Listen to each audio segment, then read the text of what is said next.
António de Oliveira Salazar, Portugal's ruthless dictator from 1932 to 1968, was the architect of a regime that bathed a nation in fear and blood.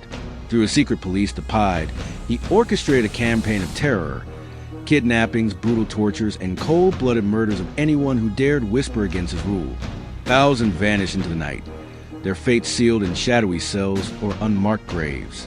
In this documentary, we peel back the layers of Salazar's psyche, using psychology and psychoanalysis to uncover why his regime thrived on such calculated cruelty and what drove this man to wield death as a tool of control. Why shine a spotlight on António de Oliveira Salazar for a horror-soaked dive into the human mind? His crimes are a chilling case study for psychologists. Here's a man who didn't kill with his own hands but built a machine of death so precise it snuffed out lives with surgical efficiency. The PIDE, his enforcers, were his scalpel, carving fear into Portugal's soul. Picture this: a mother dragged from her bed at midnight, her children's screams echoing as black-clad agents haul her into a van.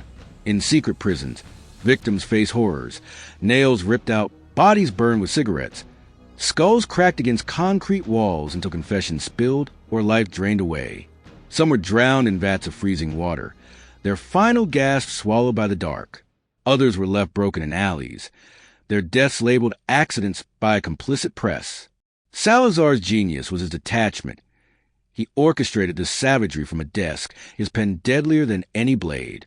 This cold, systemic brutality makes his psyche a labyrinth worth exploring, a mind that turned a nation into a graveyard to preserve its own vision of order. Let's step into the shadows of Salazar's beginnings to understand how a boy from rural Portugal became a synonym for terror. Born in 1889 in Vimeiro, a sleepy village, António was raised in a devout Catholic family, the youngest of 5 children. His father, a modest landowner, was strict but unremarkable. His mother, a deeply religious woman, instilled in him a rigid moral code. Young António was quiet, studious, almost invisible, a kid who preferred books to brawls. But beneath that shy exterior, psychologists might spot early signs of what we call obsessive-compulsive personality traits, an intense need for control, order, and perfection. He wasn't throwing tantrums or torturing animals like some budding psychopaths. No, his darkness was quieter, colder. He internalized rules, worshipped structure, and grew obsessed with a world where chaos didn't exist. At 20, Salazar entered a seminary, training to become a priest. Here's where things get interesting. Psychoanalysts might argue this choice reflected a need to align with an ultimate authority, God, while suppressing his own desires. Freud would have had a field day. Salazar's rigid adherence to discipline screams repression, where inner conflicts are buried under layers of control. But the priesthood wasn't enough. He pivoted to law at the University of Coimbra, excelling in economics and emerging as a professor by his 30s.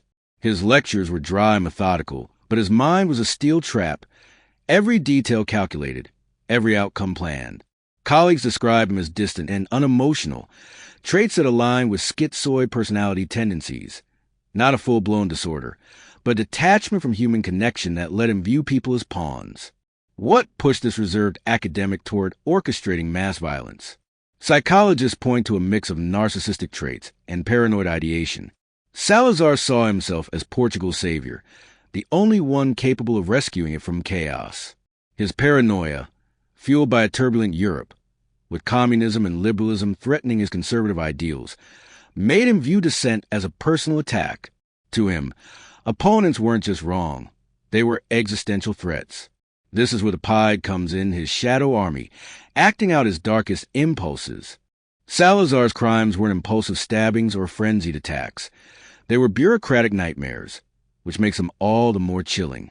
The PIDE, his secret police, operated like a predator stalking prey. Victims, often intellectuals, union leaders, or anyone suspected of subversive thoughts, were chosen with terrifying precision. Why these targets? Psychologically, Salazar's choice reflects projection. He externalizes fear of losing control onto those who challenge his vision.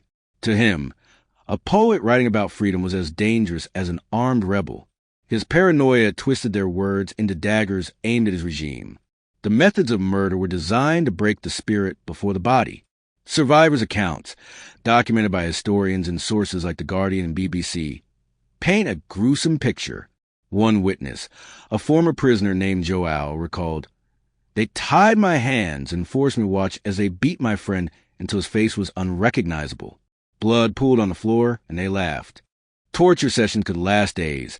Electric shocks to genitals, waterboarding, or the statue method, where victims stood for hours until their legs gave out. Some were shot in secluded woods, their bodies dumped in rivers. Others simply vanished, leaving families to whisper their names in terror. Why such cruelty? Psychoanalytically, this speaks to sadistic tendencies channeled through proxies. Salazar didn't need to wield the whip himself. His control over the PIDE let him indulge in power without dirtying his hands. This detachment is key. It's what psychologists call compartmentalization, where he separated his moral self from the monster who greenlit atrocities. His choice of prolonged torture over quick executions suggests a need to dominate utterly, to erase defiance from the victim's soul before their life. Who were Salazar's victims? They weren't random.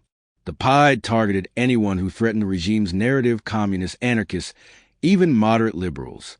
A 1960s report from the New York Times described a case where a schoolteacher, Maria Santos, was arrested for distributing pamphlets. Her fate? Torture for weeks.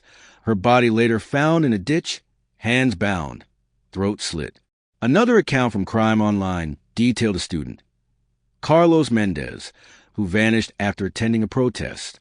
His parents received a letter. "Your son was a traitor." His body was never found. Psychologically, Salazar's victim selection reflects a persecutory delusion, a belief that enemies were everywhere, plotting his downfall. This wasn't just political, it was personal. He saw himself as Portugal's father, and dissenters as rebellious children who needed punishment. The brutality, public executions, bodies left as warnings, served a dual purpose: eliminate threats and terrify the masses into submission. This aligns with behavioral conditioning. Instill fear so deep that obedience becomes instinct. The violence wasn't just physical. Salazar's regime gaslit an entire nation, rewriting history to paint victims as villains. Families of the disappeared were shunned, labeled as traitors. This psychological warfare amplified his control, creating a society where fear was the air people breathed. Let's piece together Salazar's mind like a puzzle. From a psychological standpoint, he likely exhibited traits of narcissistic personality disorder and obsessive-compulsive personality disorder. MPD explains his grandiose self-image as Portugal's savior, his inability to tolerate criticism, and his lack of empathy for victims. OCPD accounts for his obsession with order. His regime was a monument to control, from censored newspapers to curfews. But there's more. His paranoia suggests schizotypal traits, where reality bends under the weight of perceived threats. Psychoanalytically, Salazar's actions scream repression and displacement. His strict Catholic upbringing likely buried any unacceptable impulses, anger, doubt, desire, deep in his unconscious. Instead of facing these, he displaced them onto enemies, letting the PIDE act out his rage. Freud would argue this was a defense mechanism to protect his fragile ego. Jung might add that Salazar's shadow, the dark, hidden part of psyche, found expression in his regime's violence. Why didn't he kill directly? This is where his avoidant personality traits come in. He craved control but feared intimacy, even with violence. By delegating murder to the PIDE, he kept his hands clean while feeding his need for dominance. It's a chilling paradox. A man who loved order so much he drowned a nation in blood to achieve it. Let's paint a scene so vivid you'll feel the cold sweat. Imagine a Lisbon alley, 1955, fog curling around cobblestones. A young journalist, Ana Ribeiro, is walking home, her heart pounding. She's been followed for days. A black van screeches to a halt. 2 PIDE agents grab her, her scream swallowed by the night. In a basement cell, lit by a flickering bulb, she's strapped to a chair. "Confess!" They bark, but she's defiant. They douse her with ice water, her body convulsing. Then the pliers come out, nails ripped from her fingers, blood dripping onto the concrete. A police report later leaked and cited by The Guardian described her body, mutilated beyond recognition, multiple stab wounds, signs of prolonged torture. Her crime? Writing an article questioning Salazar's policies. Witnesses tell similar tales. A farmer, quoted in a BBC report, saw PIDE agents drag a neighbor from his home. They beat him in the street, his wife begging, his head at the pavement with a crack. They drove off, leaving him bleeding. These weren't isolated acts. They were a symphony of terror, conducted by Salazar's pen.